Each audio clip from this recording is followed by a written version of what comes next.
The haunting of Rock Island. We've got 3 brand new cases to investigate. And trust me, these are some of the best stories I've come across so far, all of which have only been reported in the last few weeks. So let's fire up the tape player, make yourself a hot drink, turn off all the lights, and get yourself comfortable. We're heading to Rock Island in Wisconsin, where this witness had a terrifying encounter. This is going to be a good one. Rock Island is a state park located at the tip of Door County, Wisconsin, on Lake Michigan. It's a difficult place to get to. To get to the island, you have to take a car ferry from Ellison Bay to Washington Island, drive across Washington Island to Jackson Harbor, and then take a pedestrian-only ferry to Rock Island. No vehicles or bikes are allowed on Rock Island. Even though the island is relatively small, about 975 acres, it has an interesting history. In the early 1600s, it was inhabited by a tribe of 𝗲𝗏𝗂𝗶𝗀𝗄𝗎 Native Americans, as well as a small fishing village of European settlers. The two groups did not trust each other, and did have a few bad encounters that almost led to violence. But for the most part, they lived peacefully together on the island. By the 1640s, the 𝗲𝗏𝗂𝗂𝗶 had migrated to other parts of Wisconsin.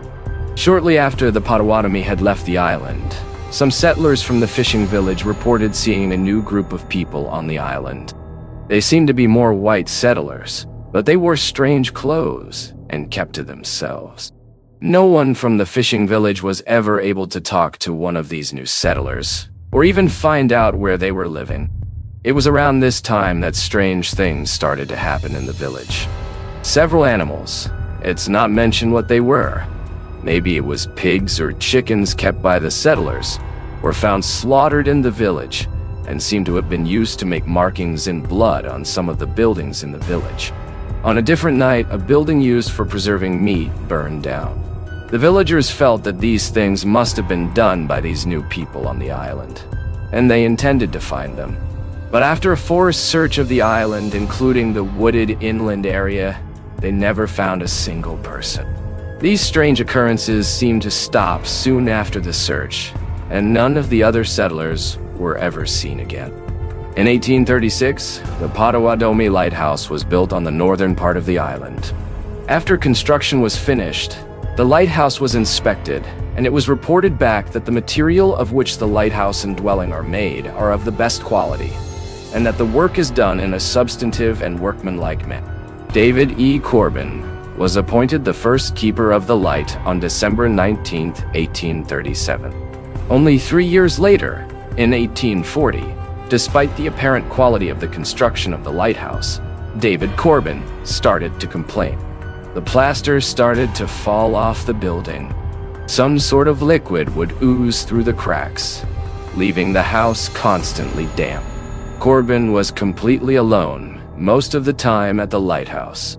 As some have said when visiting him, they would stare at a certain wall and sometimes spoke vaguely of the other visitors. In 1845, after 8 years of relative solitude at the lighthouse, an inspector visited the lighthouse keeper and determined that while 𝗂𝗿 was fulfilling his duties, he was acting strange. The official report says that the inspector ordered 𝗂𝗿 to take a 25-day leave of absence to find a wife to live with him at the lighthouse. However, some think that the inspector was startled by 𝗂𝗿's mental state, caused by years of solitude, and thought it would be best he spent some time away from the island. In 1852, 𝗂𝗿 reportedly fell ill and died that December in the lighthouse. He was buried in a small cemetery just south of the lighthouse. The next lighthouse keeper also reported the surprisingly quick deterioration of the lighthouse. Some friends that visited the new keeper say that he would talk of seeing strange things in the house at night, but he wouldn't elaborate on what he had seen. In 1858, after only 22 years of service, the original lighthouse was torn down and a new one was built. From that point on, the lighthouse keepers were required to have an assistant keeper or a family with them at the lighthouse. No strange occurrences were further reported in the lighthouse logbook, outside of strong storms and occasional shipwrecks, except on January 20th, 1876. The keeper at the time, named 𝗥𝗲𝗹 reported that he saw two men attempting to row to the mainland from Washington Island. He wrote that a terrible storm came up shortly after the departure, and they never made it to their destination. Over 3 months later, on May 3, 1876, 𝗥𝗲𝗹 wrote, "Two men who were lost last January have been seen several times, once from 𝗥𝗲𝗹 Island Lighthouse and once from Jacksonport. The men were apparently frozen stiff and sitting upright in the boat among a massive ice. At last account, they were still adrift. There is not much hope that they will be found and buried." By 1900, most of the island's inhabitants left for better fishing areas on Lake Michigan. In 1910, a successful business owner and inventor, Chester Fortson, purchased all of the island except for the land the lighthouse occupied in the north. He used the island as a private summer retreat from his business in Chicago.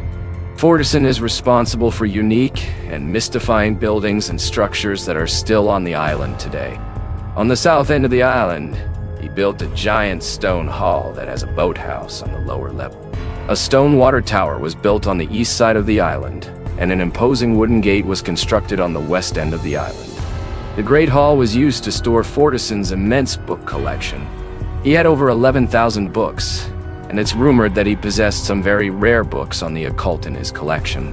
Fortson died of heart failure on January 6, 1945, although some have speculated that he saw something that actually scared him to death. I couldn't find any writings from Fortson, however, that mentioned him experiencing anything strange on the island. After his death, multiple churches and universities were interested in his book collection, but he willed it to the University of Wisconsin-Madison, provided that they had to purchase it for $300,000, which they did. Some of this history is hard to find on the internet, but there are a couple of binders in the Great Hall that have a lot of this documented. Fortson's personal papers are housed in the archives section of the State Historical Society of Wisconsin. All of this history I gave is just to provide a little context for experiences I have had, directly or indirectly, on Rock Island. In August of 2021, I took my first and last trip to Rock Island. After taking 2 ferry rides, I arrived on the island at 2 p.m. I had booked a remote campsite 𝗢𝗍𝗄, which is a backpacking site that's a little over a mile from the dock. I took my time hiking out to the site to enjoy the scenery and took a couple of breaks just due to how heavy my pack was. I was definitely packed more for camping than hiking. I got to my site, set up my tent, got everything situated, and started gathering sticks and driftwood from the beach so I could start a fire. On my 3rd trip back from the beach, before I got back to my site, I heard a single high-pitched squeal noise come from the forest. It didn't sound close. It was such an unusual sound that I stopped in my tracks and waited for a good 30 seconds, waiting to see if it would happen again. It didn't, so I continued back to my site. When I got back, I began working on getting a fire started. The remote camping sites on Rock Island are pretty well spaced out. Sites C, D, and E are grouped together, but there's probably 100 yards between each site. There's not a real trail connecting the 3 sites directly, but enough people have walked along the ridge between the 3 sites that there's an obvious path. As I was setting some sticks up in my fire ring, something caught my eye, and I looked up. Fairly far away, it looked like it might have been at Site D, or a little further, was a person running in my direction. My first thought was, well, that's odd, because like I said, it's not even really a trail they were on. Then my mind just went to, there must be something wrong, and this person needs help. They got a little closer, and then it looked like maybe it was a woman in loose gray clothes, maybe in a hoodie. It was still far enough away that I couldn't really make out any details. I quickly stood up from the crouching position I was in, and just as I did, I heard that high-pitched squeal noise again. It was behind me, and it was much closer this time. This startled me quite a bit, so I turned around to look behind me. I scanned the trees for a couple of seconds, but didn't see or hear anything. I turned back around because I knew that the running person must be getting close, but now they were gone. Again, I stood there and scanned the trees, but did not see them anywhere. I was so confused. I was kind of frozen for a few seconds. It was all very strange. I was able to reason it out in my head. It was just a fellow camper from Site C or D that was maybe running to the pit toilet that was a couple of 100 yards west of the sites. I tried to forget about it, but it was really just bothering me. I did not like whatever that squeal noise was, and it just felt strange. With some effort, I decided to let it go and started my fire. I had a quick meal and a couple of adult beverages and then decided to take a little walk. I hadn't seen Site C or D yet, so I thought I would check those out and see if I did have some neighbors camping nearby. Site D was empty. I did see the path that led from the site to the main trail and pit toilet, so that made me feel a little less uneasy about the runner. I figured that maybe it was someone from Site C that took a strange way to get to the main trail by going through Site D. It didn't make a ton of sense because I probably still should have seen them. That made me feel better. I continued on to Site C and saw that there was a tent set up. I really didn't want to bother anyone, but I just thought I would go over with the excuse that I wanted to introduce myself as a camping neighbor from Site E and see if anyone looked like they might have been the person running earlier. I came up on the site, and there was a couple sitting at the picnic table. Neither of them looked like they would have been the person I saw running. I introduced myself, and they introduced themselves. They were both in their mid-30s. They were very nice, and both seemed to be pretty drunk. A quiet drunk. I didn't ask about the runner or the squealing noise because I thought it might be weird. I wished them a good night and walked back to my tent. When I got back, I had a cigar and a few more drinks. It got dark, and it started as a perfect night. The sky was clear, and I was just staring up, looking at millions of stars. I felt better about everything from earlier and kind of stupid about the whole thing. I decided to get some sleep. It had been a long day, and I fell asleep almost immediately. Around 2:30 a.m., I was woken up by a huge boom of thunder. It started downpouring. The wind picked up, and the temperature dropped. I love camping in the rain, but I do not like camping in a lightning storm. A pretty big storm came through, and I started to worry. The wind was whipping up my tent, and the ground was shaking from the thunder and lightning. I didn't feel good about being out there in a tent. I felt very exposed. The storm lasted for about an hour before becoming just a light, steady drizzle. I was just starting to fall back asleep when I heard the squeal noise again. I opened my eyes wide in the dark and just laid there silently. Then came another loud squeal, and it was pretty close. I knew there weren't any real dangerous animals on Rock Island. There are deer and porcupines, but nothing like bears or wolves. Knowing that still didn't make me feel better, though. There was something about the squeal that I didn't like. I say squeal because that's the best way I can describe it. It sounded to me like a pig squeal. I honestly don't know much about pig noises, but that's what came to mind, an injured or angry pig. I continued laying in my tent and started to hear footsteps outside. It was still raining, so the sounds were buried a bit, but it definitely sounded like a somewhat large animal or human walking around. I sat up in my tent and took out a knife I had just to feel better. In my head, I kept saying, "It's just an animal. It's fine. There's nothing in these woods that can hurt you." The footsteps eventually started moving away from my tent. I just sat there, still and silent, holding my knife for maybe 10 minutes, not hearing anything else. I started thinking to myself, it's fine. It was just an animal. You're being stupid. You need to get some sleep. I was just about to lie back down when there was a very loud squeal right outside my tent.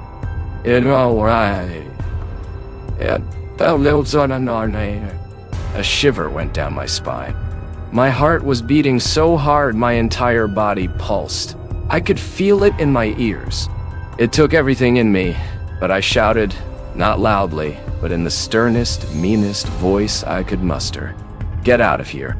I didn't hear any more squeals or footsteps after that. But I also didn't sleep. I just sat there in my tent for maybe an hour, before finally laying down again. Eventually, the rain stopped, and I laid there until the sun came up.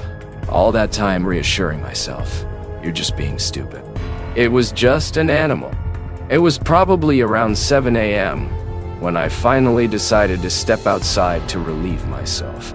As soon as I did, I saw that my picnic table had been turned over and was upside down. Surprisingly calmly, I thought, okay, that's enough.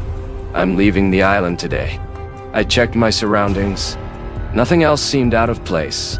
I eventually reasoned that maybe the wind had blown the table over during the storm. It seemed strange, though. The table was heavy, and I felt like I would have heard it flip. But maybe it made sense. I made some cold instant coffee, had a bite to eat, and started to feel better about the whole thing. I decided to go for a hike. I'll admit, I get easily scared when I'm camping alone in the woods. Maybe that's natural. After some coffee and food, and with the sun out, I realized that nothing I had heard or seen really couldn't be explained. Other than not getting a good night's sleep, I was having a pretty good time. The reason I came to the island in the first place was to hike the 7-mile Fordson Loop Trail, which has a lot of interesting things to see. I packed a few things in my backpack and started off. Fairly close to my site was the water tower. I have no idea how it originally worked or why it had to be a tower, but it's an impressive building. There was a fireplace inside that looked like someone had recently used it. A little further down the trail was a cemetery where 2 sisters and a few others are buried. It's believed there are still more buried there in unmarked graves, likely some of the settlers from the old fishing village. The island has 3 cemeteries. There's one by the beach where Chester Fordson is buried, one on the eastern side where the 2 sisters are buried, and one on the northern part where the original lighthouse keeper, David E. Corbin, is buried. There's also at least one Potawatomi burial area, but no one knows exactly where that is. I kept walking the trail until I came to a scenic overlook area with a bench. I sat down and drank some water. Then I started to hear voices on the trail ahead, but I couldn't see anyone. There was a bend in the trail and thick trees, so I waited for the people to come around. The voices were coming closer. I could tell they weren't speaking English, but I couldn't place the language. Both voices were deep, guttural. Then, back in the woods, I heard a loud and quick, "Oh!" Immediately, both voices I had been listening to responded with their own. "Oh." I kinda smiled. It sounded like these 2 had heard the noise and were trying to mock it. Maybe just being funny. I got off the bench, put on my backpack, and continued walking down the trail in the direction the voices had come from. But I never found them. The rest of the hike went very well. I visited the cemetery where David E. Corbin is buried. I took a self-guided tour of the Potawatomi Lighthouse. I passed a wooden gate that was apparently part of a larger structure. I walked by the Great Hall and dock area where I'd arrived on the island. I saw some of the other structures, came across the cemetery where Chester Fordson is buried, and finished the loop back at my campsite. It was a very nice hike with a lot to see and wasn't especially difficult. But I was tired. I walked down to Campsite C to ask the couple I spoke with the night before how they had fared during the storm. But they had packed up and left. I was disappointed. I really wanted to ask if they had heard the squealing. The rest of the evening was uneventful. I built a fire, made some meals, had a cigar, and a few drinks. As soon as it got dark, I was ready for bed. I'd had so little sleep the night before. I got in my tent and quickly fell asleep. I might have been asleep for about 3 hours when I suddenly woke up and was immediately fully alert. Nothing specific had woken me up, but something felt wrong. I sat up in my tent. This next part is hard to explain. A feeling of complete dread washed over me. It was unlike anything I'd ever felt before. It felt like there was something in the tent with me. I could feel that it was angry, seething with rage. I could feel its hatred for me. It felt like something very bad was about to happen, and that I couldn't do anything to stop it. I started to shiver uncontrollably. There was a smell, like garbage or rotten meat, and it got stronger and stronger until I felt like I was going to throw up. But I couldn't. I was frozen. I had never felt so exposed, so helpless. I stared forward into nothing, just frozen. The weird thing is, 𝗧𝗵𝗲𝗀𝗁𝗍𝗂𝗍. I accepted whatever was about to happen to me. It was like my brain told me, whatever's coming, even if it's death, will at least be a relief. Then, I passed out. At least, I assume I passed out. That's all I remember until I woke up around 8 a.m. When I woke up, I was lying outside my sleeping bag on top of it with my legs in an unnatural and uncomfortable position. I was on my back. My left leg was straight, and my right leg was bent, with my foot resting up against my left knee. My heart started pounding, but I kept repeating to myself, it was a dream. I'm leaving right now. It was a dream. I'm leaving right now. I packed everything up quickly and started walking toward the dock to catch the first boat off the island. Since the boat from Washington Island doesn't arrive until 10:30 a.m., I had some time to kill around the Great Hall and dock area. I just wanted off the island so badly. I did feel a little better being out of the woods. Just seeing other people helped. I sat down on a bench a little east of the dock and lit a cigar, just to give myself something to do, trying not to think about the night before. I was sitting for a few minutes, scanning out over the water, when I was startled by someone behind me saying, "Hi." I jumped and felt embarrassed when the person came around, saying, Sorry, didn't mean to scare you. I saw you smoking and just came to ask if you had a lighter." I felt like an idiot and told him it was fine. I just hadn't slept well last night and was kind of zoned out. My hand was in my lighter. He thanked me, lit a cigarette, and then handed the lighter back. We started talking about the usual things you might talk about. He was from the Madison area. We talked about the storm we'd been having. He seemed like a real outdoorsy type of guy and told me about his plans to move to Washington Island. It was a nice, normal conversation that actually helped take my mind off the night I'd just had. He seemed like a pretty nice guy. Naturally, he eventually asked me what site I'd been staying at. I told him I was at Society the last 2 nights. He said he usually books that site, but I must have reserved it before him. He told me he had to book Site D for the last 2 nights. That surprised me because there had been no tent or anything the few times I walked past that site. I told him this, and he said he comes to the island a few times a year. He books a site, but he actually camps in different areas around the island. I asked him where he camps.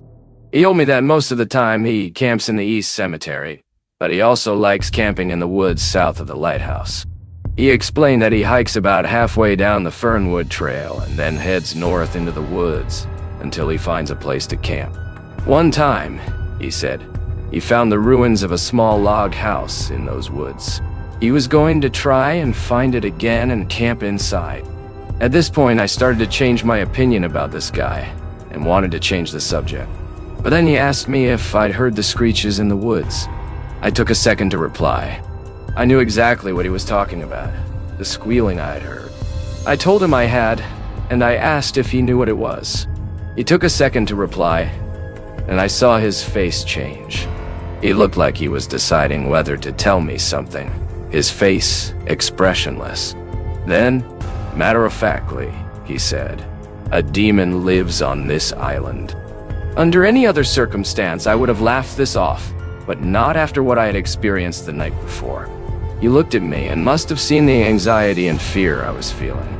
He surprised me by letting out a quick laugh and asked if I had seen anything that night. I told him I hadn't, and he stared at me like he was trying to figure something out. I felt like he could tell I had experienced something. At this point, I was ready for the conversation to be over. Then he told me he had seen something in the cemetery that night. His face and mood changed again, like he was trying to confide in me. I really didn't want to ask the question, but I knew he wanted me to. So I asked him what he saw in the cemetery, my voice shaky. Then I could tell he had changed his mind. He actually looked at me with empathy and told me that what he saw was hard to explain. But if I was afraid of the screeching noises, he didn't think I should go near the cemetery. I didn't say anything right away, but then he said 4 words, without any context. Keepers of the Flame. I looked at my cigar. The ash was long. I put it out and told him I was going to wait by the dock for the boat. He nodded, and I started to walk away.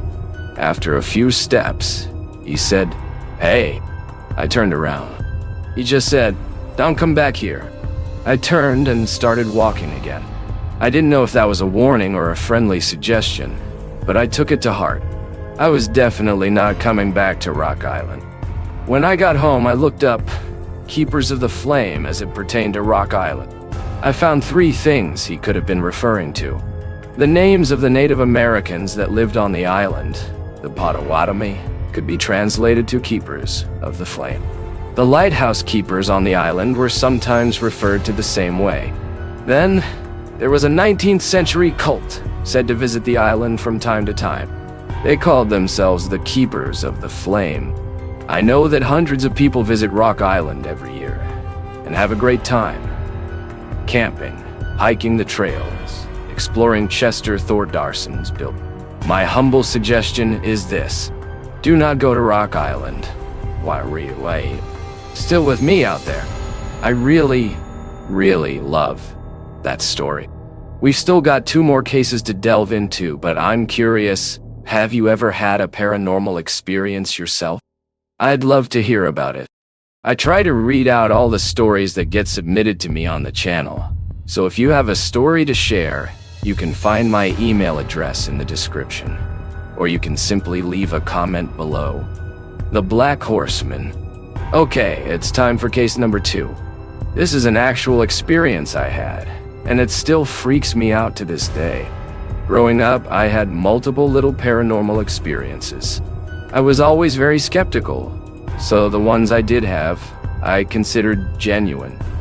Mainly because I tried my best to explain them away, and I just couldn't. Many of them even happened in the presence of family or friends, so I knew I wasn't imagining it. As a teenager, I got a little too interested in the paranormal. I wasn't afraid of anything back then, and honestly, I got a bit cocky. At some point, I guess I started to dabble in things I shouldn't have. Things started to get intense. I would talk about the things that happened, mention spirits, or try to speak to presences I couldn't see. And that, as I like to call it, would stir things up. I had this friend. He was a good guy, but sometimes he would be mid-conversation with me and randomly trail off into some weird, creepy rant that didn't make any sense. Then he'd snap back, totally unaware of what he had said. He'd just shrug and say, "Whatever, man, I don't know what you're talking about," and move on like nothing happened. Usually it ended there, but one time when we were about 15, he went into one of those trances while we were on the phone. He said something strange. "Follow the tracks to your right, and on your right again near the end, you'll come to their resting place." Let me explain the layout of where I was living at the time, because it's important. I lived in a fairly nice trailer park off a main road in a small town, very heavily wooded and nowhere near the center of town. The main driveway ran straight down the middle of the trailer park and dead-ended at the rear. Just past that dead end was an embankment, and at the bottom of it was a railroad track that was rarely used. To the right, the track dead-ended in some woods. One side backed up to an abandoned old mill. The other led into a dense stretch of forest behind a neighborhood. So, following my friend's bizarre directions, I headed to the railroad tracks after our call. It was a late summer afternoon. I walked the tracks to the right, toward the end, when I started to hear footsteps in the woods on my right. Curious, I climbed up the embankment toward the sound. No one was there, but I did find a small graveyard tucked away behind the neighborhood. It looked like a family plot, with gravestones ranging from the early 1700s to the early 1900s. Only about 20 markers in all. I was fascinated and later brought my friend to see it. He was visibly weirded out and insisted he had no idea it was there. He wasn't the lying type, so I believed him. That graveyard kind of became my hangout spot. I was young and dumb and liked to act fearless, going there at night. Nothing weird ever happened there. Until it did. Another day, another conversation, and my buddy randomly slips into another trance. This time he says, "Head to the tracks, cross them, and when you enter the woods, you will see him." So, in my usual cocky fashion, I did exactly that. Again, it was late afternoon. I went to the tracks behind the trailer park and crossed over them. On the other side was a wooded area with a clearing. To the left was an old mill, different from the first one, as it was an old mill town. To the right were miles of woods cut out for power lines that ran through, supplying electricity to all the scattered neighborhoods nearby. Straight ahead, across the street from the mill, was a dense wooded area. Following his eerie directions, I approached the tree line. The moment I set foot into it, I heard branches snapping, and then I saw it. A black silhouette of a man on a black horse, galloping through the woods and veering left, disappearing into the trees. It wasn't common to see horses around our town at all, so I was shocked. Still feeling bold, I headed to where the horseman had come from, along the edge of the woods and power lines. There, at the edge of the tree line, I found an old, collapsed horse stable, completely isolated. Nothing else was near it. The nearest neighborhood was about a mile away, in the same direction the horseman had vanished. The next day, I brought my friend out to see it because he didn't believe me, and I was starting to suspect he was playing dumb. But then something wild happened. We both saw the horseman, clear as day, following the same path I had seen him take before. It was broad daylight. No way we both imagined it. We were freaked out, but we pressed on and I showed him the stable. Here's the strangest part. I brought a couple more friends to see the stable, and each time, the horseman appeared. After finding the stable and spending more time around the graveyard, things at home started to escalate. Paranormal stuff ramped up fast. TVs and stereos turned on by themselves, even when other people were around. I had intense feelings of being watched and unexplained terror. I'd hear loud conversations or music, like a radio playing in another room, while I was completely home alone. Sometimes objects flew across the room. Steam on the bathroom mirror would have fresh handprints in it after a shower. One time, I distinctly heard my mom come home. Keys on the table, fridge, and cabinet doors slamming while she made herself a drink. She was not a quiet woman. I walked out to talk to her and no one was there. Then one night, around 2 or 3 a.m., I got bored and decided to go back to the graveyard. I felt watched, uneasy. But I was trying to be stubborn. I refused to be scared. I told myself nothing could harm me. I hung out for a bit. Everything seemed quiet and normal. Eventually, I realized how dumb this was and decided to head home. I walked back down the tracks. When I got to the embankment that led back into the trailer park, I was halfway up when I heard a rustle. I looked up and saw him. The horseman, 𝗀𝗏, sitting on his horse, looking down at me.